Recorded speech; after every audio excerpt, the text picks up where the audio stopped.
Welcome to easy preparation. আসসালামু আলাইকুম, কেমন আছেন আপনারা? ওয়ালাইকুম আসসালাম ম্যাম, ভালো আছি, আপনি আলহামদুলিল্লাহ ভালো ভালো আছি। আছেন? আলহামদুলিল্লাহ। তো আপনাদের আবার বলছি, আপনারা নিজেরা নিজেদেরকে মিউট করে নেন। হ্যাঁ, বিভিন্ন ধরনের সাউন্ড আসতে পারে, যেহেতু ক্লাসটা রেকর্ড হচ্ছে। সো নিজেরা নিজেদেরকে মিউট করাই ভালো। আমি সেন্ট্রালি মিউট করতে পারবো, যদি কোনো ঝামেলা হয় আমি পরবর্তীতে সেন্ট্রালি মিউট করে দিব। তবে এখন আপনারা নিজেরা নিজেদেরকে মিউট করে নেন, ঠিক আছে? তো বুঝতে, স্ক্রিন তো শেয়ার হয়েছে তাই না? জি ম্যাম। জি ম্যাম। আচ্ছা, ঠিক আছে। তো বুঝতেই পারছেন আজকে টপিকস হচ্ছে বাক্য। হ্যাঁ, বাক্য সম্পর্কিত যাবতীয় বিষয় আজকে আমরা জানার চেষ্টা করব।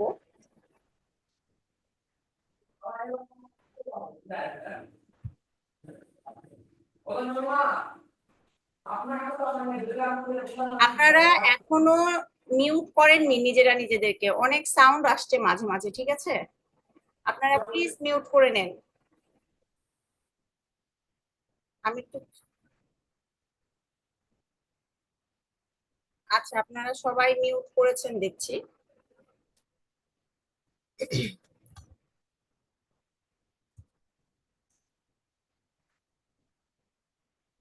আচ্ছা, আমি এভাবেই লিখছি যেভাবে।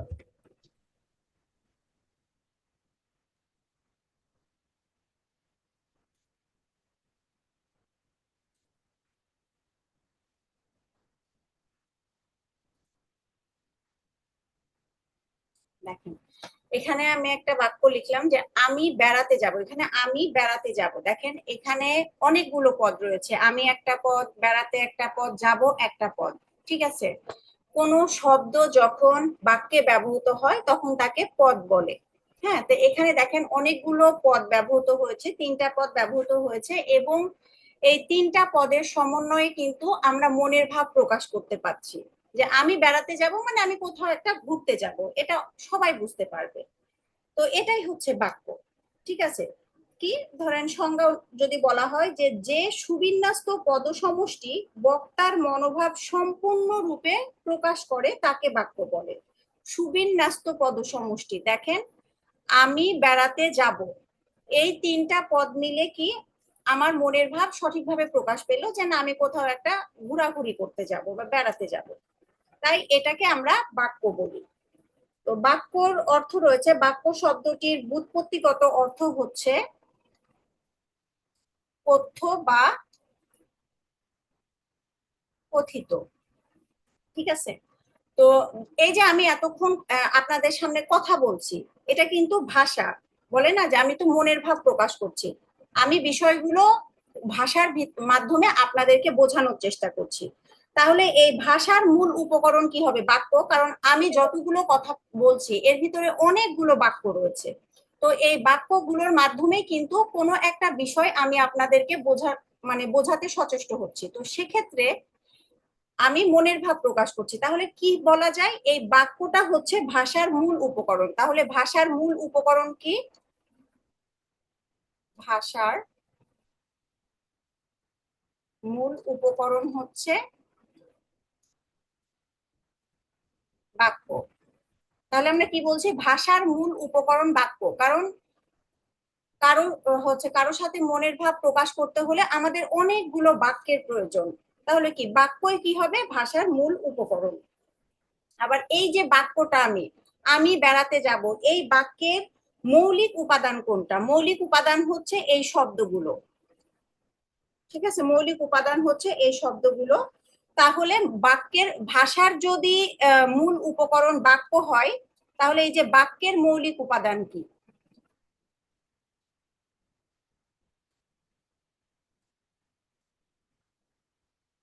বাক্যের মৌলিক উপাদান হচ্ছে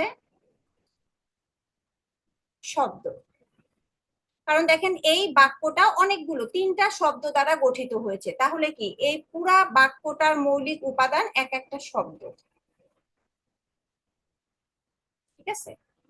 আর আমরা যেহেতু মনের ভাব প্রকাশের জন্য ভাষা ব্যবহার করি, আর ভাষার ক্ষেত্রে অনেকগুলো বাক্যের প্রয়োজন সেই মনের ভাব প্রকাশের জন্য, তাহলে ভাষার মূল উপকরণ হচ্ছে বাক্য। তাহলে আমি বেড়াতে যাব, এটা দিয়ে আমি বুঝাচ্ছি। আবার আমি লিখছি, আমি বেড়াতে যাব। দেখেন এখানে দুইটা অংশ রয়েছে, এটা একটা অংশ, এটা একটা অংশ। তার মানে কি বাক্যের দুইটা অংশ থাকে, বাক্যের দুইটা অংশ থাকে। একটা অংশকে বলা হয় উদ্দেশ্য, আর এটা হচ্ছে বিধেয়।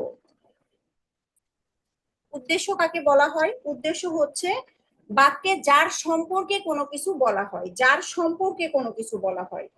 হ্যাঁ, তার মানে আমি আমার সম্পর্কে আমি কোনো কিছু বলছি। হ্যাঁ, আর বিধেয় হচ্ছে কোনো বাক্যে উদ্দেশ্য সম্বন্ধে যা কিছু বলা হয়, এটা হচ্ছে উদ্দেশ্য।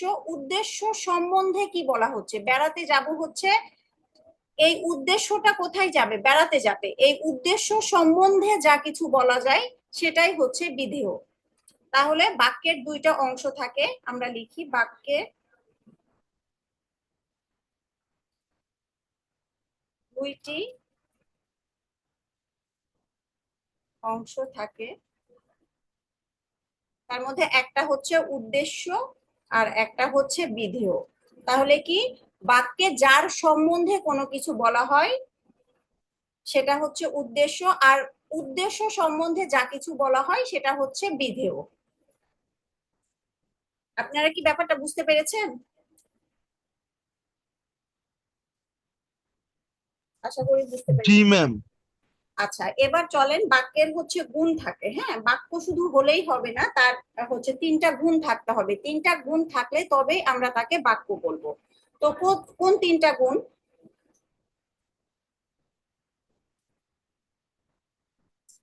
হচ্ছে আকাঙ্ক্ষা, যোগ্যতা আর আসক্তি। সত্যি।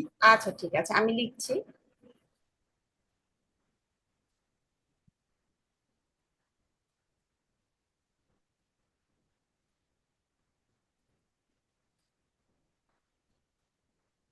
যোগ্যতা।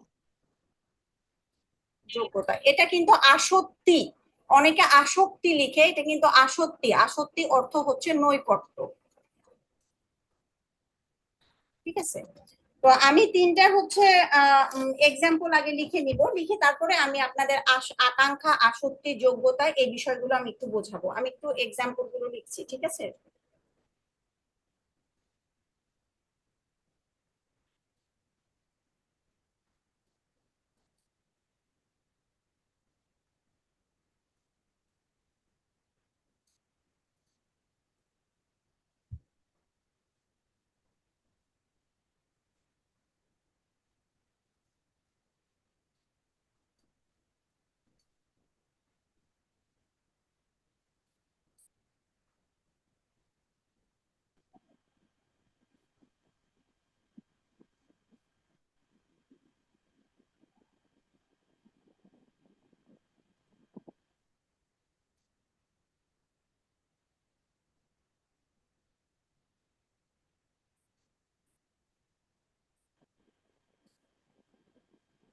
দেখেন প্রথমটা হচ্ছে চন্দ্র পৃথিবীর চারিদিকে। এখন আমি যদি এই বাক্যটা চন্দ্র পৃথিবীর চারিদিকে বলে থেমে যায়, আপনাদের ভেতরে একটা আকাঙ্ক্ষা তৈরি হচ্ছে না যে এরপরে আসলে কি হবে, কি হবে? নিশ্চয় কিছু একটা হবে। এই বাক্যটা কিন্তু সম্পূর্ণ হয়নি। এ ধরনের বাক্যকে কিন্তু বাক্য বলা হবে না, কারণ এর পরেও কিছু একটা আছে যেটা শোনার জন্য আমাদের ভেতরে আকাঙ্ক্ষা তৈরি হচ্ছে। তখন চন্দ্র পৃথিবীর চারিদিকে কি, এখানে হবে হচ্ছে ঘোরে। ঠিক আছে, এই ঘোরে এই শব্দটা শোনার জন্য আমাদের ভেতরে একটা আকাঙ্ক্ষা তৈরি হয়। সুতরাং বলা যাচ্ছে কি বাক্যের অর্থ পরিষ্কার ভাবে শোনার জন্য এক পদের পরে অন্য পদ শোনার যে ইচ্ছা, তাই আকাঙ্ক্ষা। কি বাক্যের অর্থ পরিষ্কার ভাবে বোঝার জন্য এক পদের পরে আর এক পদ শোনার যে ইচ্ছা। দেখেন এটা একটা পদ, এটা একটা পদ, এটা একটা পদ, এই তিনটা পদ আমি লিখলাম, লেখার পরে কি আর একটা পদ শোনার আমাদের একটা আকাঙ্ক্ষা তৈরি হচ্ছে না? যে না, চন্দ্র পৃথিবী চারিদিকে ঘোরে, এর পরেও কিছু একটা রয়েছে, সেই অংশটা ছাড়া আমাদের বাক্যটা সম্পূর্ণ হচ্ছে না। সেটা কি হবে? ঘোরে। এটাকেই বলা হবে আকাঙ্ক্ষা। এখন ধরেন এখানে আছে বাগান অনেকগুলো দিল নষ্ট বন্য করে হাতি। আমি এই কথাটা বললাম, এই কথাটা কি এর দ্বারা কি আপনার কোনো মনের ভাব প্রকাশ হলো? বলেন তো, এটাও কিন্তু একটার পরে একটা পদ রয়েছে। হ্যাঁ, সুন্দর করে পদগুলো সাজানো রয়েছে, কিন্তু আপনাদের কি মনে হচ্ছে এটা দ্বারা কি আমি কোনো মনোভাব প্রকাশ করতে পেরেছি? আপনার কি বুঝতে পারছেন কোনো কিছু, যে এর কি মনোভাব প্রকাশ হচ্ছে? আপনারা কি আমার কথা শুনতে পাচ্ছেন? জি ম্যাম। জি ম্যাম। আচ্ছা, যেহেতু হচ্ছে না, এখন দেখেন এটা কিন্তু আপনারা বুঝতে পারছেন না যে আমি আসলে কি বোঝাতে চাচ্ছি। কিন্তু আমি যদি এখানে লিখি, এখানে লিখলাম,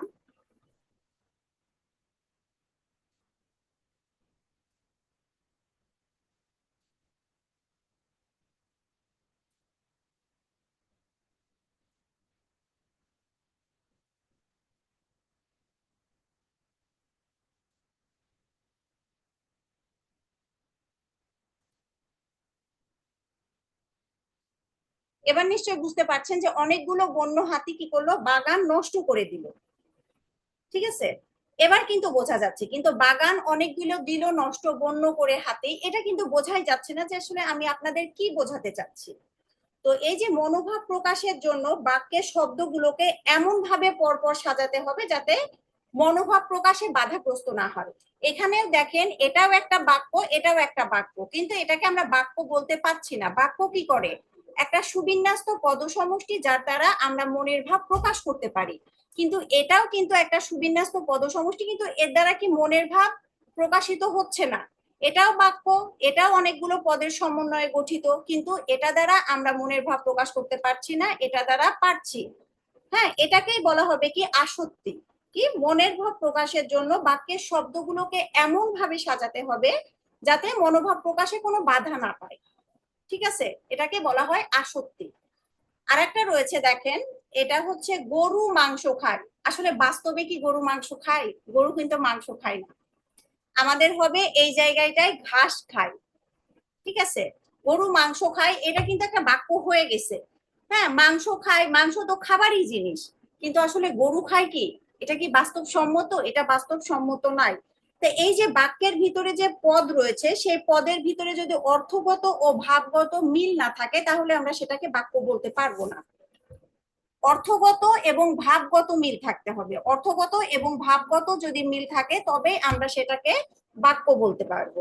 সেহেতু আমরা বলবো কি, গরু ঘাস খায়। এক্ষেত্রে গরুর বদলে যদি আমরা মানুষ মাংস খাই, সেটা ঠিক আছে, কিন্তু গরু মাংস খায় এটা কিন্তু ঠিক নাই। ঠিক আছে, এটাকেই বলা হয় যোগ্যতা। তো নিশ্চয়ই আপনারা আকাঙ্ক্ষা, আসক্তি এবং যোগ্যতার ব্যাপারটা বুঝতে পেরেছেন। আর এখানে এই এই অংশটা পর্যন্ত কি আপনাদের কোনো প্রশ্ন আছে?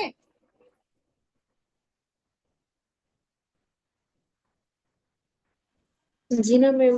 আচ্ছা, ঠিক আছে। এই যে আমি বললাম যোগ্যতা, ঠিক আছে, যোগ্যতার সাথে অনেকগুলো বিষয় জড়িত রয়েছে। হ্যাঁ, অনেকগুলো বিষয় জড়িত রয়েছে। তো চলেন আমরা সেই বিষয়গুলো একটু দেখি।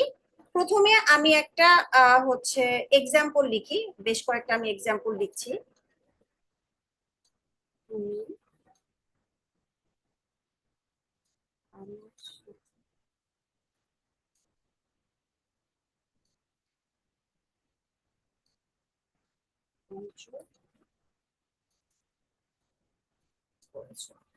দেখেন, আমি একটা এক্সাম্পল লিখলাম, তুমি আমার সাথে প্রপঞ্চ করেছো।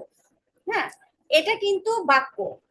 হ্যাঁ, এটার হচ্ছে সব গুণই রয়েছে, কিন্তু এটার একটা সমস্যা হচ্ছে এই যে প্রপঞ্চ, সাধারণ জনগণ কিন্তু অনেক শিক্ষিত মানুষ, পণ্ডিত মানুষ এই এই প্রপঞ্চের অর্থ বুঝতে পারবে।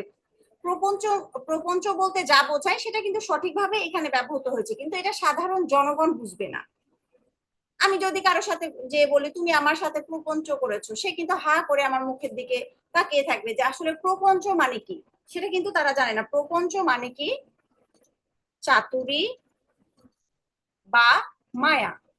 ঠিক আছে, তাহলে কি এটা কি অর্থের দুর্বোধ্যতা দেখা যাচ্ছে? এটার প্রবলেমটা হচ্ছে দুর্বোধ্যতা। দুর্বোধ্যতা মানে আমাদের এমন কোনো ওয়ার্ড বা শব্দ ব্যবহার করতে হবে না যেটা সাধারণ জনগণ জানে না। সেই শব্দগুলো আমাদেরকে ব্যবহার করতে হবে যেগুলো সাধারণ জনগণ সহজেই বোধগম্য। যেমন চাতুরী বা মায়া, এটা এই বাক্যটাও কিন্তু তার যোগ্যতা হারিয়েছে। কেন যোগ্যতা হারিয়েছে? তার এই যে দুর্বোধ্যতার কারণে যোগ্যতা হারিয়েছে। ঠিক আছে, এ ধরনের শব্দ হলেও সেটা যোগ্যতা সম্পূর্ণ কিন্তু বাক্য হবে না। আমরা আরেকটা লিখি,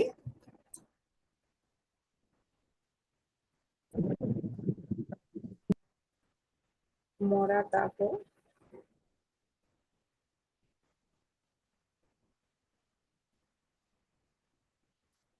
শপথ করে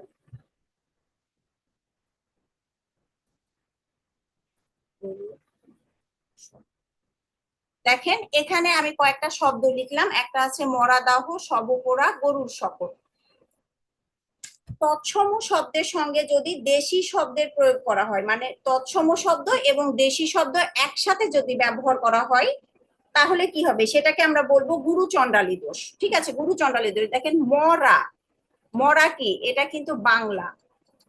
দাহ, এটা কিন্তু তৎসম। ঠিক আছে, শব, এটা কিন্তু তৎসম। আর পোড়া, এটা কিন্তু বাংলা।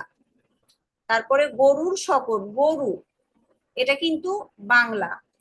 শকট, এটা কিন্তু তৎসম। তার মানে এটা একটা শব্দ, একটা শব্দের এক অংশ তৎসম এবং এক অংশ বাংলা হলে সেটাকে বলা হয় গুরু চণ্ডালী দোষ। গুরু চণ্ডালী দোষ। ঠিক আছে, মানে গুরুচণ্ডালী দোষ হচ্ছে তৎসম শব্দের সঙ্গে দেশি শব্দের প্রয়োগ হলে সেটাকে আমরা গুরুচণ্ডালী দোষ বলবো। তাহলে দেখেন মরা দাহ, হ্যাঁ আমরা এখানে দুইটা শব্দ বলতে পারি। মরাটা চেঞ্জ করে শবদাহ লিখতে পারি, শবদাহ, কিংবা এই দাহটা চেঞ্জ করে মরা পোড়া লিখতে পারি, মরা পোড়া, যে কোনো একটা লিখতে পারি আমরা। ঠিক আছে, এখানেও তাই, শবদাহ বা শবর জায়গায় মরা পোড়া। গরুর শকটের জায়গায় আমরা এই শকটের জায়গায় আমরা লিখবো গাড়ি, তাহলে আমাদের কি হবে গরুর গাড়ি। গরুর গাড়ি কিন্তু বাংলা বাংলা, শবদাহ কিন্তু তৎসম তৎসম, মরা পোড়া কিন্তু বাংলা বাংলা। তার মানে কি আমাদের একসাথে বাংলা এবং তৎসম শব্দ ব্যবহার করা যাবে না। একটা শব্দের এক অংশ তৎসম আর এক অংশ বাংলা, এই যে এক অংশ তৎসম আর এক অংশ বাংলা, এটাকেই বলা হবে গুরু চণ্ডালী দোষ। ঠিক আছে, এই যে গুরু চণ্ডালী দোষ যদি দেখা যায় তাহলে সেটা কিন্তু বাক্যটা তার যোগ্যতা হারাবে। চলেন আরো কিছু আমরা দেখি কি কি কারণে বাক্য তার যোগ্যতা হারায়। দেখেন আমাদের একটা হচ্ছে যে বাগধারা রয়েছে অরণ্যে রোদন। অরণ্যে রোদন, অরণ্যে রোদন মানে নিষ্ফল আবেদন। ঠিক আছে, নিষ্ফল আবেদন। এখন যদি আমি এখানে লিখি যে বনে ক্রন্দন, অরণ্যর কি সমার্থক শব্দ বনে, আর হচ্ছে রোদন, ক্রন্দন। এই যে আমি বনে ক্রন্দন লিখলাম, এই বনে ক্রন্দন মানে কি নিষ্ফল আবেদন? হবে না, কিন্তু আমাদের অরণ্যে রোদনই লিখতে হবে, কারণ এটা একটা বাগধারা, এর কোনো পরিবর্তন নাই। তাই এই বাগধারার ক্ষেত্রে যদি আমি পরিবর্তন করে বনে ক্রন্দন আনি, ইকুয়াল টু লিখি নিষ্ফল আবেদন, তাহলে বাক্যটার যোগ্যতা হারাবে। ঠিক আছে, এক্ষেত্রে বাগধারার পরিবর্তন, এটা কি হয়েছে বাগধারার পরিবর্তন হয়েছে, পুরা বাগধারাটাই আমরা পরিবর্তন করে দিয়েছি। এই বাগধারার পরিবর্তনের ফলে কি হয়, একটা হচ্ছে বাক্য তার যোগ্যতা হারায়। ঠিক আছে, তারপরে আমি আর একটা এক্সাম্পল লিখি, মানে আমি যতগুলো লিখছি, আমি যেরকম বললাম না যে গরু মাংস খায়, হ্যাঁ এটা কিন্তু একটা বাক্য, কিন্তু গরু কি আসলেই বাস্তবে মাংস খায়? গরু কিন্তু মাংস খায় না, তাহলে কি এটা যোগ্যতা হারিয়েছি। এরকম বিভিন্ন কারণে আমি যেরকম গুরুচণ্ডালী দোষ বলছি, বাগধারার পরিবর্তন বলছি, দুর্বোধ্যতা বলছি, এই সকল কারণেও কিন্তু একটা বাক্য তার যোগ্যতা হারিয়ে ফেলে। সকল আলেমগণ আজ উপস্থিত।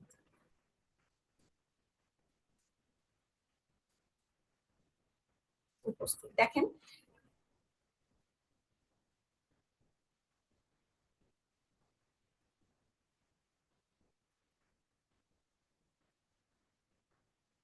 আচ্ছা, দেখেন আমি এখানে লিখেছি সকল আলেমগণ আজ উপস্থিত।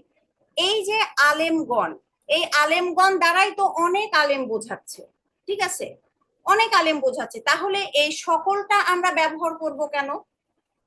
এটা অতিরিক্ত ব্যবহার হচ্ছে না? আলেমগণ দ্বারাই অনেকজন বোঝাচ্ছে, তাহলে সকল আমরা ব্যবহার করব কেন? এটাকে বলা হয় বাহুল্য দোষ। বাহুল্য দোষ মানে বহু জিনিস আমরা ব্যবহার করছি। দেখেন এই আলেমগণ দ্বারাই অর্থ প্রকাশ হচ্ছে, এটা কি আমরা অতিরিক্ত ব্যবহার করছি না? হ্যাঁ, অতিরিক্ত। এটা কিন্তু বহু বচন, আলেমগণ হচ্ছে একটা বহু বচন, বহু বচন। ঠিক আছে, আমরা আবার অতিরিক্ত সকল ব্যবহার করছি। এই বাহুল্য দোষ হলেও কিন্তু একটা বাক্য তার যোগ্যতা হারিয়ে ফেলে। তারপরে দেখেন আর একটা আছে, আর একটা আমি এক্সাম্পল দিচ্ছি।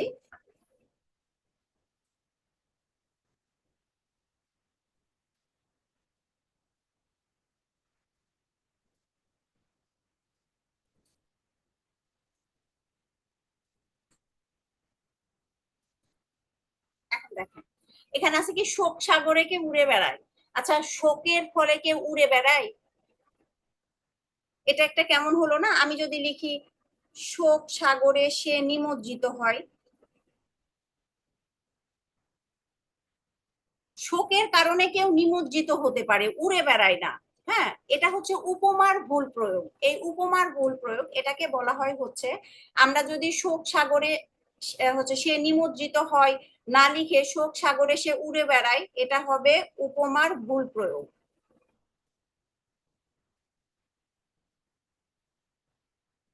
ঠিক আছে, উপমার ভুল প্রয়োগ এর কারণে কিন্তু বাক্য কি হয়, তার যোগ্যতা হারিয়ে ফেলে। উপমার ভুল প্রয়োগের কারণেও বাক্য তার যোগ্যতা হারিয়ে ফেলে।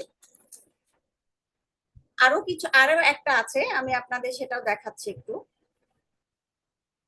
সেটা হচ্ছে আমরা এর আগে রূঢ়ি শব্দ পড়েছিলাম না, রূঢ়ি শব্দ সেটা হচ্ছে প্রকৃতি প্রত্যয়জাত বা সন্ধিজাত শব্দ হবে, সেটা যে অর্থ প্রকাশ করে তার একটু ভিন্ন অর্থ আসলে প্রকাশ করে। হ্যাঁ, রূঢ়ি শব্দ সম্পর্কে আপনাদের আগে দেখিয়েছিলাম। তো এক্ষেত্রে হচ্ছে দেখেন আমি একটা লিখি যে বাধিত, বাধিত এটার অর্থ হয় হচ্ছে অনুগৃহীত বা কৃতজ্ঞ, অনুগৃহীত বা কৃতজ্ঞ। আমরা সাধারণত বাধিত বলে না যে আমরা যখন এর আগে, আচ্ছা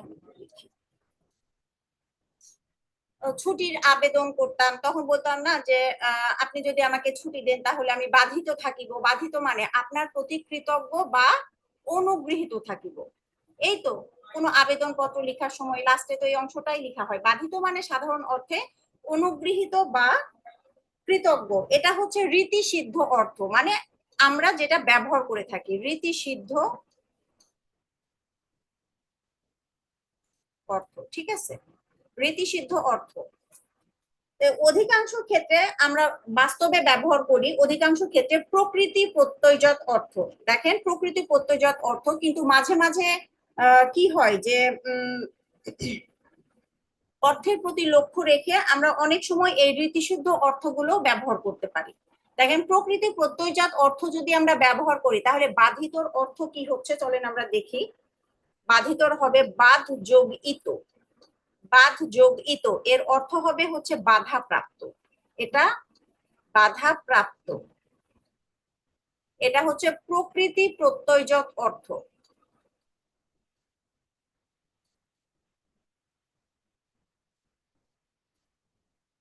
প্রত্যয়জাত অর্থ, ঠিক আছে, প্রকৃতি প্রত্যয়জাত মানে এটা আমরা ভাঙলাম, ভেঙে দেখলাম যে বাধ যোগ ইত মানে বাধা প্রাপ্ত। আমরা অধিকাংশ ক্ষেত্রে কি করি, প্রকৃতি প্রত্যয়জাত অর্থের শব্দই সর্বদা ব্যবহার করে থাকি, কিন্তু কিছু কিছু ক্ষেত্রে এই প্রকৃতি প্রত্যয়জাত যার দিক থেকে শব্দটার অর্থ যদি আমরা ব্যবহার করে থাকি তাহলে কিন্তু এই শব্দের সঠিক অর্থ আমরা পাই না। আমরা বাধিত মানে যদি বাধাপ্রাপ্ত ব্যবহার করি তাহলে কিন্তু হচ্ছে না। বাধিত মানে কিন্তু অনুগৃহীত বা কৃতজ্ঞ, এটা একটা রীতি সিদ্ধ অর্থ। তো মাঝে মাঝে এই রীতি সিদ্ধ অর্থ ব্যবহার করতে হয়, সকল শব্দের ক্ষেত্রে না, কিছু কিছু সিলেক্টেড শব্দের ক্ষেত্রে এগুলো হয়ে থাকে। ঠিক আছে, এই জায়গায় আমরা যদি বাধিত অর্থ বাধাপ্রাপ্ত ব্যবহার করি তাহলে কি হবে, শব্দ তার যোগ্যতা হারাবে। কি হবে, যোগ্যতা হারাবে। ঠিক আছে, যোগ্যতা হারাবে। তাহলে এদিকটাও আমাদের লক্ষ্য রাখতে হবে। ঠিক আছে, তো এই কয়েকটা কারণে যে উপমার ভুল প্রয়োগ, বাগধারার পরিবর্তন, দুর্বোধ্যতা, গুরুচণ্ডালী দোষ, রীতিসিদ্ধ অর্থ, ঠিক আছে, এই বেশ কয়েকটা কারণে, বাহুল্য দোষ, এ সকল কারণে আসলে একটা হচ্ছে বাক্য তার যোগ্যতা হারাতে পারে।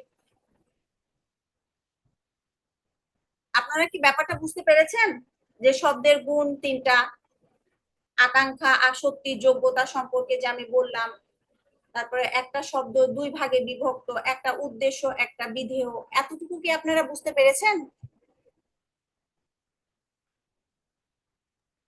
জি ম্যাম।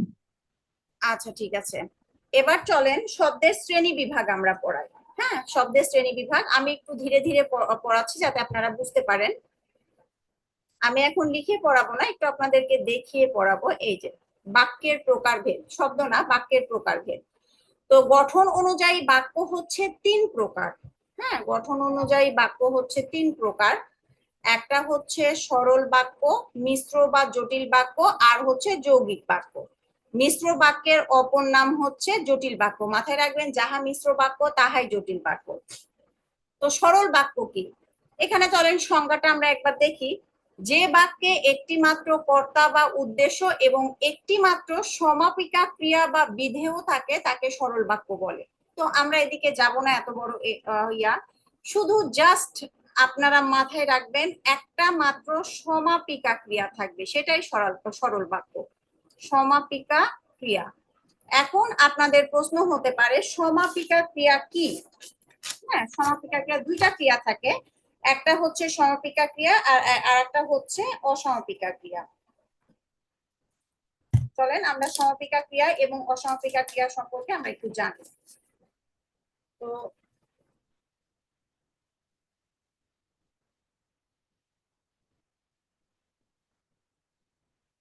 তুমি কাজটি করে, আচ্ছা, তুমি কাজটি করে, আমি এই কথাটা বললাম, এই যে করে, করেটা কিন্তু একটা ক্রিয়া। আপনারা কি এটা দ্বারাই মনের ভাব প্রকাশ হচ্ছে? একটু বলেন তো। না ম্যাম। প্রকাশ হচ্ছে কি মনের ভাব? না ম্যাম, হচ্ছে না। হচ্ছে না। এই করেটা হচ্ছে অসমাপিকা ক্রিয়া।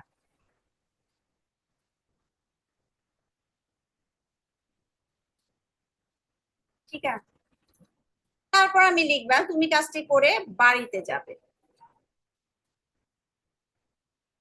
বাড়িতে যাবে। এই যাবে দ্বারা নিশ্চয়ই মনের ভাব প্রকাশ হচ্ছে, তাহলে এটা হবে সমাপিকা ক্রিয়া। মানে এক কথায় বলা যায় যে ক্রিয়া দ্বারা মনের ভাব প্রকাশিত হয় তাকে সমাপিকা ক্রিয়া বলে, আর যে ক্রিয়া দ্বারা মনের ভাব প্রকাশিত হয় না তাকে অসমাপিকা ক্রিয়া বলে। তুমি কাজটি করে এই পর্যন্ত যদি আমি রেখে দিই, আপনাদের মনে হবে না আরো কিছু আছে, আরো কিছু আছে, ওই যে আমি আকাঙ্ক্ষার কথা বললাম যে না আরো কিছু হবে। আর শুধুমাত্র যদি আমি বলি বাড়িতে যাবে, তাহলে কিন্তু শেষ হয়ে গেল।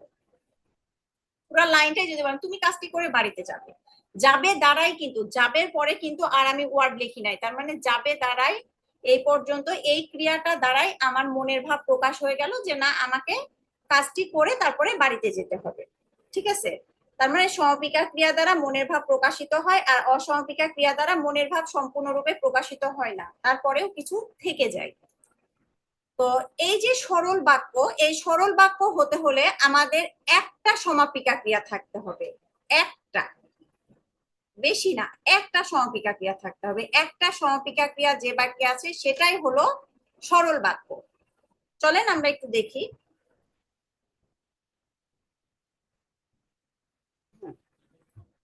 এই যে একটা সমাপিকা ক্রিয়া থাকলেই সরল বাক্য, যেমন পাখিগুলো নীল আকাশে উঠছে, পুকুরে পদ্ম ফুল জন্মে, পরোপকারীকে সবাই শ্রদ্ধা করে। দেখেন পাখিগুলো নীল আকাশে, কোনটা নাই? এই যে উঠছে সমাপিকা ক্রিয়া, জন্মে সমাপিকা ক্রিয়া, এই যে শ্রদ্ধা করে সমাপিকা ক্রিয়া একটা। তাহলে এটা কি হবে? এই তিনটাই হচ্ছে সরল বাক্য।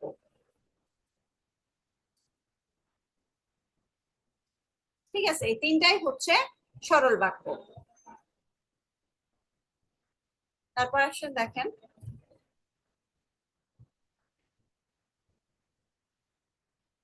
অসমাপিকা ক্রিয়া থেকে যদিও একটা সমাপিকা ক্রিয়া থাকে সেটাই সরল বাক্য।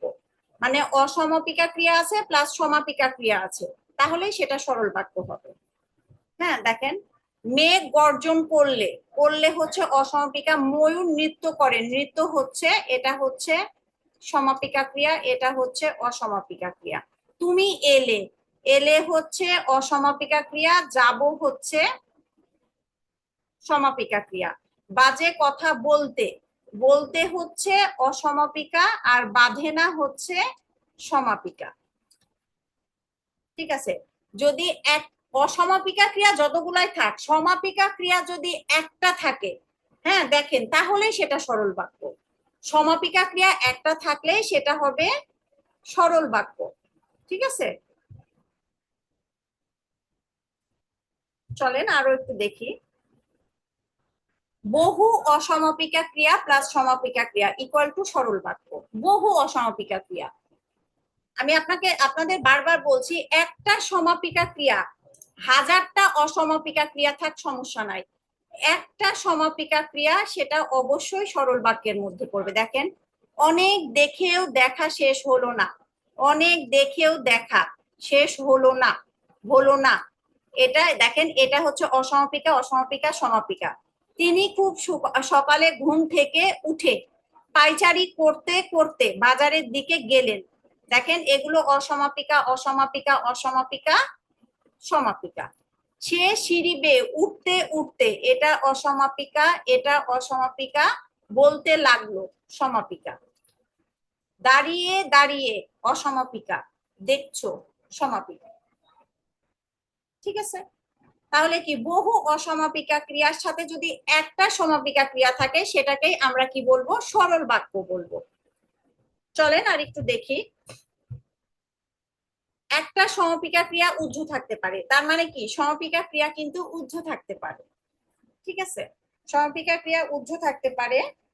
তো দেখেন, এখানে আছে যে সুশিক্ষিত লোক মাত্রই স্বশিক্ষিত। হ্যাঁ, সুশিক্ষিত লোক মাত্রই স্বশিক্ষিত, এখানে কি হয় হবে, স্বশিক্ষিত হয়। ঠিক আছে, স্বশিক্ষিত এখানে হয় হবে, তাহলে এটা উহ্য আছে। মাংস ভোজী পশু অত্যন্ত বলবান হয় হবে। বিদ্বান লোক হয় সকলে শ্রদ্ধার পাত্র, সকলের শ্রদ্ধার পাত্র। এই হয়, এই ধাতুটা কিন্তু উহ্য থাকে। ঠিক আছে, তারপরে যদি আপনাদের প্রশ্ন করে যে তুমি কেমন আছো, ভালো বলে রেখে দেন।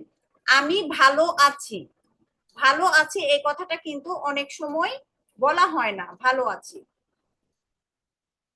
হ্যাঁ, বলা হয় কেমন আছো, ভালো। অনেকে কিন্তু আছি উচ্চারণ করে না। ঠিক আছে, তুমি কোথায় আছো, স্কুলে, স্কুলে আছি এই কথাটা বলে।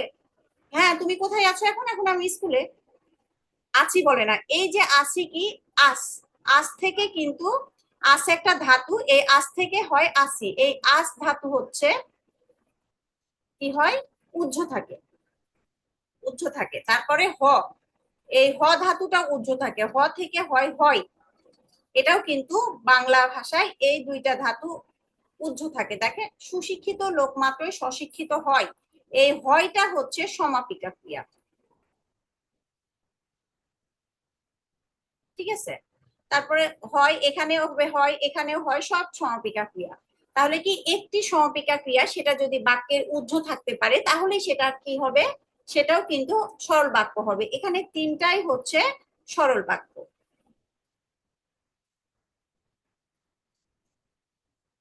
তো সরল বাক্য সম্পর্কে কি কোনো প্রশ্ন আছে?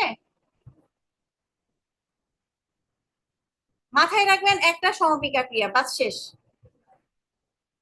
আর কিছু লাগবে না। চলেন আমরা চলে যাই মিশ্র বাক্য। মিশ্র বা জটিল বাক্যে কি থাকবে? ঠিক আছে, আমরা সরল বাক্যে দেখলাম একটা সমাপিকা ক্রিয়া, তাহলে মিশ্র বা জটিল বাক্যে কি হবে? মিশ্র বা জটিল বাক্যে হবে দুইটা সমাপিকা ক্রিয়া।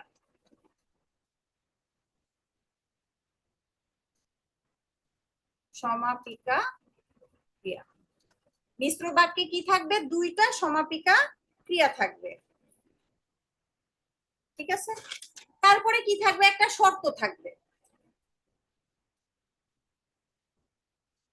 এখানে আছে দেখেন, সাপেক্ষ সর্বনাম থাকবে, মাঝখানে কমা থাকবে, তাহলে কি একটা শর্ত থাকবে, দুইটা সমাপিকা ক্রিয়া থাকবে, সাপেক্ষ সর্বনাম থাকবে।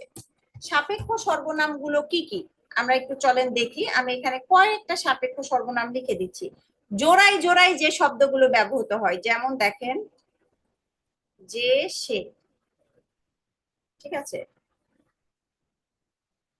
এটা কিন্তু যারা, যারা, তারা, হ্যাঁ, যিনি, তিনি, এগুলো হচ্ছে সাপেক্ষ সর্বনাম, যেগুলো জোড়ায় জোড়ায় ব্যবহার করা হয়, ঠিক আছে। যত, তত, তারপরে আছে যা, তাই, এরকম জোড়ায় জোড়ায় যতগুলো শব্দ দেখবেন, যেমন তেমন, বলে না, যেমন কর্ম তেমন ফল। হ্যাঁ, যেমন কর্ম, যেমন কর্ম, কর্ম দ্বারা কি একটা শর্ত, মানে কর্ম যেমন হয়েছে তার শর্তে কি ফল হয়েছে, এখানে একটা শর্ত আছে। এটা কি হবে? মিশ্র বা জটিল বাক্য। তেমনি যেমন তেমন, যখন তখন, এগুলো হচ্ছে সাপেক্ষ সর্বনাম, ঠিক আছে। এই সাপেক্ষ সর্বনাম গুলো মিশ্র বা জটিল বাক্যে থাকবে। তাহলে মিশ্র বা জটিল বাক্যে কি থাকবে? একটা শর্ত থাকবে, দুইটা সমাপিকা ক্রিয়া থাকবে। সরল বাক্য তাহলে আলাদা হয়ে গেল, সরল বাক্যে একটা সমাপিকা ক্রিয়া থাকে, একটা সমাপিকা ক্রিয়া থাকে কি সরল বাক্যে। তাহলে আমরা সিম্পলি সরল বাক্য থেকে অটোমেটিক্যালি জটিল বাক্য বা মিশ্র বাক্য চিনতে পারবো, কারণ মিশ্র বাক্যে দুইটা সমাপিকা ক্রিয়া থাকবে, সাপেক্ষ সর্বনাম থাকবে, যে, সে, যারা, তারা, যিনি, তিনি, আর মাঝখানে একটা কমা থাকবে, ঠিক আছে। চলেন আমরা কিছু এক্সাম্পল দেখি।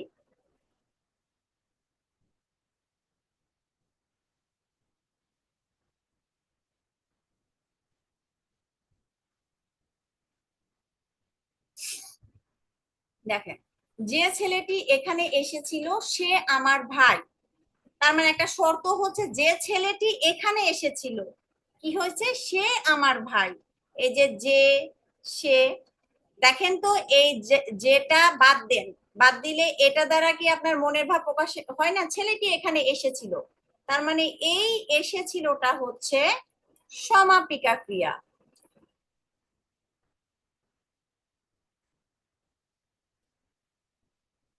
সে আমার ভাই, এটা দ্বারা কিন্তু এই সেটা যদি বাদ দিয়ে দেন তাহলে আমার ভাই, এই অংশটা আমার ভাই, এই আমার ভাই, এখানে কিন্তু এটা দেখেন উজ্জ আছে, আমার ভাই হয়, ঠিক আছে, হয় উজ্জ আছে, আমরা বললাম না উজ্জ থাকতে পারে, সরল বাক্যে উজ্জ থাকতে পারে, আমার ভাই হয়, এটা হচ্ছে সমাপিকা ক্রিয়া।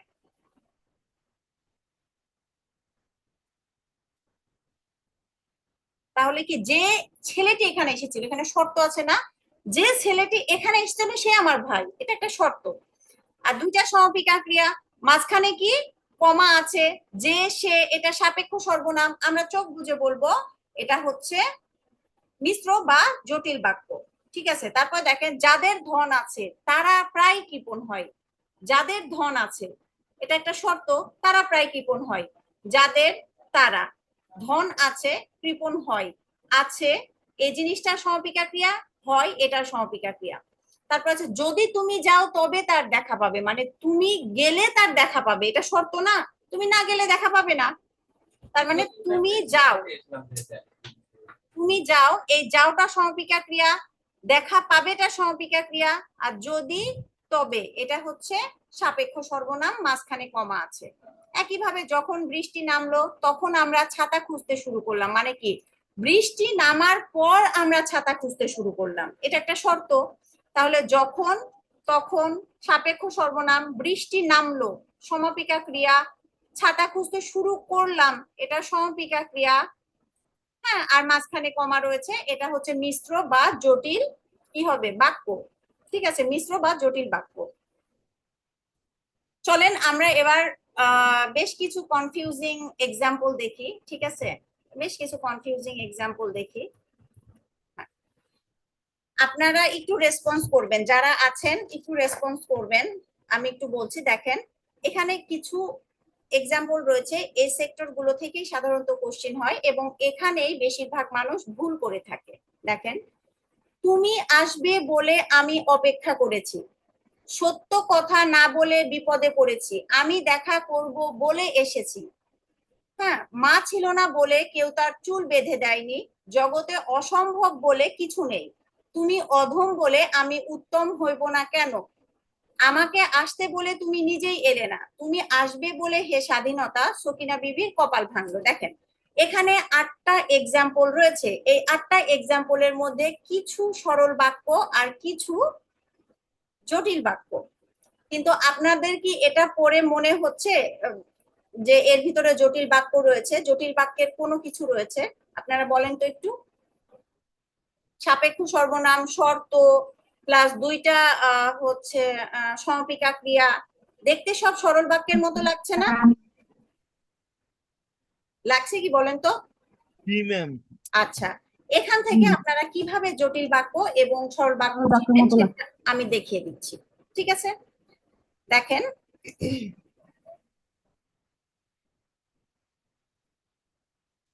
তুমি আসবে বলে আমি অপেক্ষা করেছি। ঠিক আছে, বলে, এই বলেটা বাদ দেন। দেখেন তো, তুমি আসবে এটা দিয়ে একটা হচ্ছে বাক্য কি বোঝাচ্ছে? বোঝাচ্ছে, কিন্তু তার মানে এটা একটা সমাপিকা ক্রিয়া, প্লাস সমাপিকা ক্রিয়া। আমি অপেক্ষা করেছি, করেছিটাও কি সমাপিকা ক্রিয়া।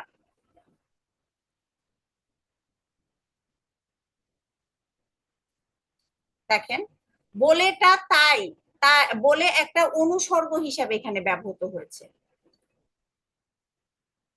ঠিক আছে, বলে একটা অনুসর্গ হিসাবে ব্যবহৃত হয়েছে, বলে অনেকটা তাই এর মতো ব্যবহৃত হয়েছে। তাই দেখেন, তুমি আসবে তাই আমি অপেক্ষা করেছি, এই বলেটা যখন তাইয়ের মতো ব্যবহৃত হবে, ঠিক আছে, তখন সেটা জটিল বা মিশ্র বাক্য হবে। জটিল বা মিশ্র। ঠিক আছে, এটা জটিল বা মিশ্র। এবার বলেন তো, সত্য কথা না বলে বিপদে পড়েছি, এটা সরল বাক্য না জটিল বাক্য? আমি যেভাবে ভাগ করলাম সেটা ভাগ করবেন, করে করেন দেখি।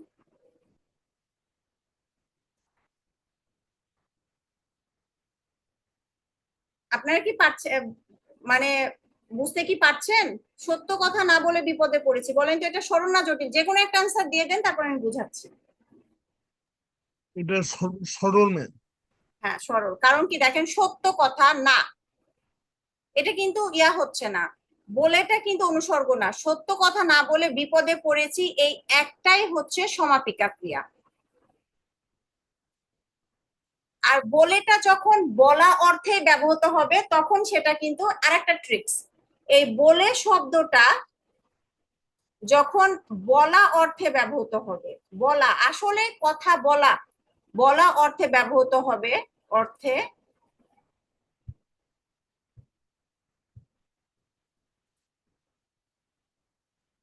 অর্থে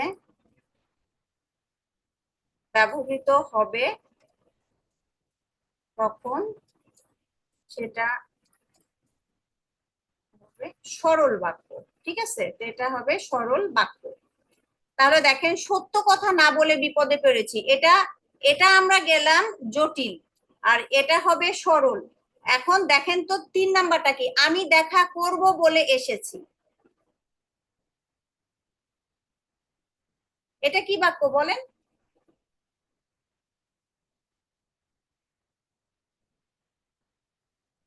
দেখেন তো, এখানে যোগ করেন, আমি দেখা করব তাই এসেছি, হচ্ছে না?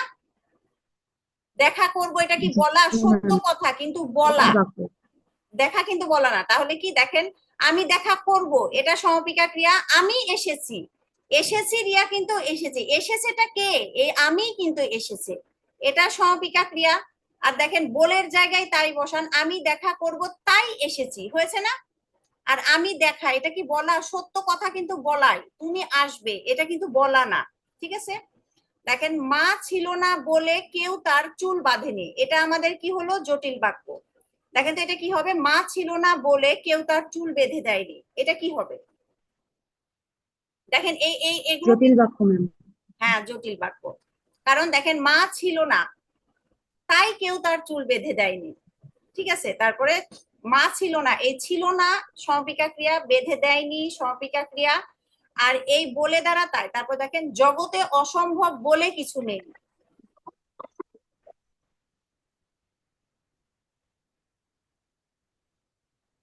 কি হবে এটা? এটা হচ্ছে সরল বাক্য। জগতে অসম্ভব বলে, অসম্ভব যে এটা সেটা বলে কিছু নেই, এটাও কিন্তু সরল বাক্য হবে, ঠিক আছে। জগতে অসম্ভব বলে কিছু নেই। তারপরে চলেন দেখি, আচ্ছা তুমি অধম বলে আমি উত্তম হইব না কেন?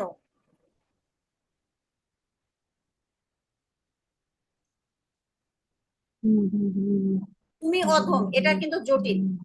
তুমি অধম, এটা একটা সরল বাক্য। দেখেন আমি উত্তম হইব না কেন, হ্যাঁ উত্তম হইব না এটা সমাপিকা ক্রিয়া। তুমি অধম হও, তুমি হও অধম, এখানে কিন্তু হও, এই যে হও, তুমি হও অধম, এই যে হ ধাতুটা উজ্জ আছে। বলে দেখেন তুমি অধম তাই আমি উত্তম হইব না কেন, হচ্ছে কিন্তু। তারপরে দেখেন এটা জটিল বাক্য। আমাকে আসতে বলে তুমি নিজেই এলে না, আসতে, আসতে অসমাপিকা ক্রিয়া কিন্তু বলে, তাহলে আসতে বলে, আসতে বলাটাও কিন্তু একটা বলা, দেখেন। আর বলের জায়গায় তাই যুক্ত করলে কিন্তু হচ্ছে না, যেমন তুমি আসতে তাই তুমি নিজে এলে না, হচ্ছে না কিন্তু। তাহলে এটা সরল বাক্য। তুমি আসবে বলে হে স্বাধীনতা সকিনা বিপির কমাল ভাঙলো, তুমি আসবে বলে, তাহলে এই বলে হে স্বাধীনতা এটা কিন্তু এক্সট্রা একটা অংশ, ঠিক আছে। এই যে হে স্বাধীনতাটা এক্সট্রা একটা অংশ, হ্যাঁ। তাহলে বলে, তাহলে তুমি আসবে তাই সকিনা বিবির কপাল ভাঙলো, তাহলে তুমি আসবে সমাপিকা ক্রিয়া, মানে তুমি আসবে, কেউ একজন আসবে। কপাল ভাঙলো এটা হচ্ছে ভাঙলো, ভাঙলো এটা হচ্ছে সমাপিকা ক্রিয়া। তাহলে বলেকে তাই দিয়ে রিপ্লেস করা যায় কি? তুমি আসবে তাই হে স্বাধীনতা সকিনা বিবির কপাল ভাঙলো, হে স্বাধীনতাটা বাদ দিয়ে দেখেন তুমি আসবে তাই সকিনা বিবির কপাল ভাঙলো। তাহলে 1 থেকে 8 পর্যন্ত কি আপনারা বুঝতে পেরেছেন? জি ম্যাম, বুঝতে পেরেছি। এই কোশ্চেন গুলো দেখবেন পরীক্ষার হলে আসে, এবং আপনাদের আগেও আবার বলে দিচ্ছি, অনেক গাইড বুকে হ্যাঁ এরকম করে কিন্তু জটিল বাক্য অপশনে দেয়াই নাই, তারপরে এই শব্দগুলোকে অনেকে সরল বাক্য বলে কিন্তু অনেক গাইড বুকে দেয়া আছে, উত্তর দেয়া আছে, ঠিক আছে। এখানে কারণ অনেকগুলো কোশ্চেন হচ্ছে সালের কোশ্চেন, তো সেখানে আসলে ভুল আছে। সবসময় মাথায় রাখবেন বলে তাই দিয়ে রিপ্লেস হবে, তাহলে জটিল বাক্য। আর বলেটা কথা বলা অর্থে হলে সেটা হবে কি? সরল বাক্য। দেখেন সত্য কথা না বলে, কথা কিন্তু বলা হয়, ঠিক আছে। জগতে অসম্ভব বলে, তারপরে আমাকে আসতে বলে, আসতে বলা, ঠিক আছে। আসতে সে বলেইছে, বলেটা বলা অর্থে ব্যবহৃত হলে সরল বাক্য, আর তাই দিয়ে রিপ্লেস করা গেলে সেটা হবে জটিল বাক্য। আবার বাক্যের ভিতরে লক্ষ্য করবেন দুইটা সমাপিকা ক্রিয়া আছে কিনা, দুইটা সমাপিকা ক্রিয়া মানে সেটা হচ্ছে জটিল বাক্য। তো চলেন আমরা আর একটা রয়েছে, আমরা আর 5 থেকে 7 মিনিট ক্লাস করব, সেটা হচ্ছে যৌগিক বাক্য। তো যৌগিক বাক্য কি? তো যৌগিক বাক্য সাধারণত দেখানো হয় যে দুইটা সরল বাক্য যদি অব্যয় পদ দ্বারা যুক্ত থাকে তাহলে সেটাকে যৌগিক বাক্য বলে। দুইটা সরল বাক্য, আসলে দুইটা সরল বাক্য কেন, অনেকগুলা হচ্ছে শুধু সরল বাক্যই যে অব্যয় পদ দ্বারা যুক্ত হলে সেটা যৌগিক বাক্য হবে তা কিন্তু না, সরল বাক্যের সাথে জটিল বাক্য কিন্তু যুক্ত থাকতে পারে, তাই না? তো সেক্ষেত্রে আমরা এভাবে জিনিসটা পড়বো না, আমরা পড়বো যে কিভাবে আসলে আমরা যৌগিক বাক্যগুলো চিনব। তারপরে আরেকটা আমি জিনিস আপনাদেরকে আগে বুঝিয়ে দিই। তো যৌগিক আমরা কি বললাম? সরল বাক্যে একটা সমাপিকা ক্রিয়া, জটিল বা মিশ্র বাক্যে দুইটা সমাপিকা ক্রিয়া, কিন্তু যৌগিক বাক্যে কিন্তু একাধিক সমাপিকা, দুই এর অধিক সমাপিকা ক্রিয়া থাকতে পারে। দুইটাও থাকতে পারে, অধিক সমাপিকা ক্রিয়া থাকতে পারে, ঠিক আছে, দুইয়ের অধিক। এখন বলা চলে এই দুইটা হলে আমরা কি করব, কারণ জটিল বা মিশ্র বাক্যেও কিন্তু দুইটা সমাপিকা ক্রিয়া। তাহলে দেখবেন যে শর্ত আছে কিনা, এখানে শর্ত থাকবে না, শর্ত থাকবে না, ঠিক আছে। তার মানে যৌগিক বাক্যে যখন দেখবো দুইটা সমাপিকা ক্রিয়া আছে এবং সেখানে কোনো শর্ত নাই, তখন আমরা বুঝবো সেটা যৌগিক বাক্য। আর দুইটা সমাপিকা ক্রিয়া আছে কিন্তু সেখানে শর্ত আছে, তাহলে সেটা আমরা জটিল বা মিশ্র বাক্য। আর জটিল বা মিশ্র বাক্যে আমাদের সাপেক্ষ সর্বনাম থাকে, সাপেক্ষ সর্বনাম থাকে জোড়ায় জোড়ায় যেগুলো, ঠিক আছে। আর যৌগিক বাক্যে অব্যয় থাকে, অব্যয় থাকে। অব্যয়গুলো কি কি আমরা কয়েকটা লিখে নিই। এবং, ও, আর, তারপরে কিন্তু, এই অব্যয়গুলো থাকে। তারপরে অথবা, বা, অথচ, কিংবা, এগুলো হচ্ছে অব্যয়। বরং, তথাপি, বরং, তথাপি, তবে, নতুবা, তবে, নতুবা, আমরা উপরে লিখি সেজন্য, ফলে, এগুলো সব অব্যয়। এই অব্যয়গুলো দিয়ে দুইটা বাক্য আসলে সংযুক্ত থাকে। দেখেন, বিপদ এবং দুঃখ একসঙ্গে আসে, মানে বিপদ যখন আসে দুঃখ তখন আসে, ঠিক আছে। মানে বিপদ এবং দুঃখ একসঙ্গে আসে। আমি যদি বলি বিপদ আসে, দুঃখ আসে, আসলে বিপদ আসার জন্যই কি দুঃখ আসে এটা কোনো শর্ত শর্ত নাই, কিন্তু বিপদ আসছে দুঃখ আসছে এটা কিন্তু শর্ত নাই। তারপর দেখেন, নিয়মিত সাঁতার কাটো, একটা উপদেশমূলক কথা, স্বাস্থ্য ভালো থাকবে আর একটা কথা। এই সাঁতার কাটার সাথে কি এটা যুক্ত, যেমন বলে না তুমি আসলে আমি যাব, মানে আমার একজনের আসার সাথে আর একজনের যাওয়া মানে নির্ভর করছে, একজনের আসার সাথে আর একজনের যাওয়া নির্ভর করছে, তাহলে কি সেটা হচ্ছে জটিল বাক্য, শর্ত রয়েছে কিন্তু এখানে কোনো শর্ত নেই। তিনি বেড়াতে এলেন, আমি কেনাকাটা করলেন এবং কেনাকাটা করলেন, তিনি বেড়াতে এলেন এবং কেনাকাটা করলেন, তাহলে কি হবে, তিনি বেড়াতে এলেন, একটা শব্দ, কেনাকাটা করলেন, মানে তিনি কেনাকাটা করলেন, তাহলে কি এটা হচ্ছে যৌগিক বাক্য। আর এবংটা কি, এবংটা হচ্ছে আমাদের অব্যয়, এবং অব্যয়। এখন কথা হচ্ছে এখানে একটা দেখেন, নিয়মিত সাঁতার কাটো, স্বাস্থ্য ভালো থাকবে, ঠিক আছে। এখানে দেখেন সেমিকলন রয়েছে, সেমিকলন রয়েছে না, এই যে এই জায়গাটায় অব্যয়ের বিপরীতে সেমিকলন ব্যবহৃত হয়, এটা মাথায় রাখবেন। অব্যয়ের বিপরীতে সেমিকোলন ব্যবহৃত হয়। আচ্ছা, এটা আমি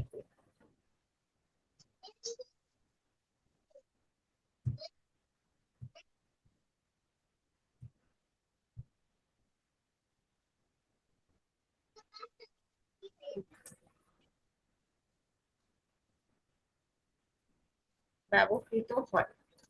তাহলে অব্যয়ের বিপরীতে সেমিকলন বসে, ঠিক আছে। তাহলে অনেক সময় দেখবেন পরীক্ষার হলে কি এটা কিন্তু মিস্টেক হয়ে যায়, সেমিকলন মানে কি কমার উপরে একটা মাত্র ফোঁটা, ঠিক আছে। কোন জায়গায় যদি দেখেন এই সেমিকলন তাহলে বুঝবেন সেটা যৌগিক বাক্য, কিন্তু অনেক সময় টাইপে ভুল হয়, এই ফোঁটাটা বাদ যায়, সেহেতু আপনারা যে সেমিকলন থাকলেই যৌগিক বাক্য, সেই জায়গায় কিন্তু কমাও চলে আসতে পারে, ঠিক আছে। যৌগিক বাক্যে কখনো কমা হয় না, সেমিকলন হয়, কারণ যৌগিক বাক্যের মাঝখানে অব্যয় রয়েছে, অব্যয়ের বিপরীতে কিন্তু সেমিকলন ব্যবহৃত হয়, কিন্তু অধিকাংশ বইয়ে দেখবেন যৌগিক বাক্যের মাঝখানে কি থাকে, কমা থাকে, কমা থাকে, আসলে কমা না, ওটা হচ্ছে সেমিকলন, জাস্ট মিস্টেক। হ্যাঁ, অব্যয়ের বিপরীতে কি হয়, এই সেমিকলনটা ব্যবহৃত হয়। তো যৌগিক বাক্যে অনেকগুলো সমাপিকা ক্রিয়া থাকতে পারে, দুইটা সমাপিকা ক্রিয়াও থাকতে পারে। যখন দুইটা সমাপিকা ক্রিয়া থাকবে এবং কোনো শর্ত থাকবে না, অটোমেটিক্যালি আমরা ধরে নিব সেটা হচ্ছে যৌগিক বাক্য। তো যৌগিক বাক্য কয়েকভাবে গঠিত হতে পারে। দেখেন, সরল প্লাস সরল, মানে দুইটা সরল বাক্য মিলে একটা যৌগিক বাক্য হয়। দেখেন, বিপদ আসে, দুঃখ আসে, তিনি বেড়াতে এলেন একটা সরল বাক্য, তিনি কেনাকাটা করলেন, এখানে তিনি হবে এবং দিয়ে যুক্ত হয়েছে, তাই তিনি কেনাকাটা করলেন, এটা একটা সরল বাক্য, এটা একটা সরল বাক্য, দুইটা মিলে হলো একটা যৌগিক বাক্য, দুইটা মিলে হবে যৌগিক। ঠিক আছে, এটা সরল প্লাস সরল।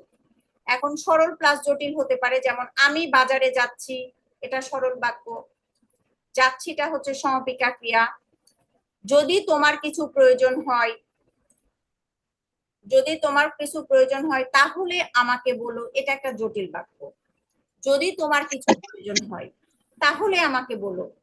ঠিক আছে, এটা একটা কি, এই যে যদি তাহলে দিয়ে যুক্ত হয়েছে, এটা একটা জটিল বাক্য। মানে একটা সরল বাক্য একটা জটিল বাক্য মিলে কিন্তু হয় যৌগিক বাক্য। ঠিক আছে, তারপরে জটিল বাক্য প্রথমে, পরে সরল বাক্য থাকতে পারে। দেখেন, যখন সে ছোট ছিল, এখন ফয়সাল কেউ একজন কথা বলছে ওখান থেকে, ফয়সাল, আচ্ছা ঠিক আছে। হ্যাঁ, যখন সে ছোট ছিল তখন তার বাবা মারা যায়, এখন তার সেটা মনে নাই।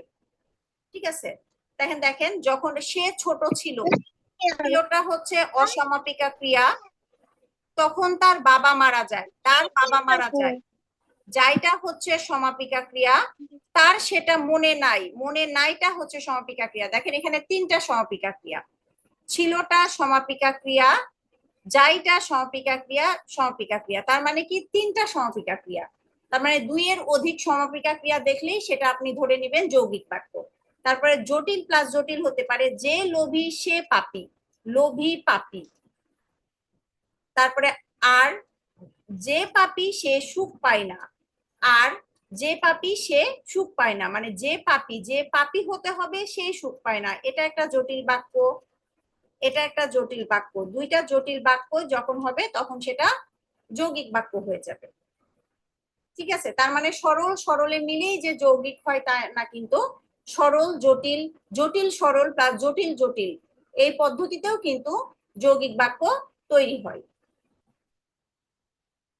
আপনারা কি বুঝতে পেরেছেন ব্যাপারটা?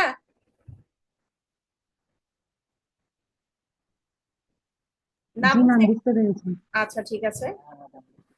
তো এটাই হচ্ছে বাক্য সম্পর্কে মোটামুটি আমি যতটুকু জানা দরকার আমি হচ্ছে আপনাদেরকে বোঝালাম। তো আশা করি ওভারঅল বুঝতে পেরেছেন। আপনাদের ভিতরে আর কারো কোনো কোশ্চেন যদি থাকে তাহলে আপনারা বলতে পারেন, তাছাড়া আমি ক্লাসটা এখানেই শেষ করব আজকে।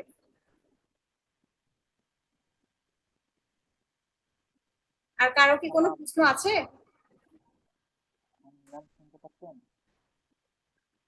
আচ্ছা ঠিক আছে, তাহলে আমি আজকে এখানেই শেষ করলাম। আসসালামু আলাইকুম। ওয়ালাইকুম আসসালাম। আসসালামু আলাইকুম।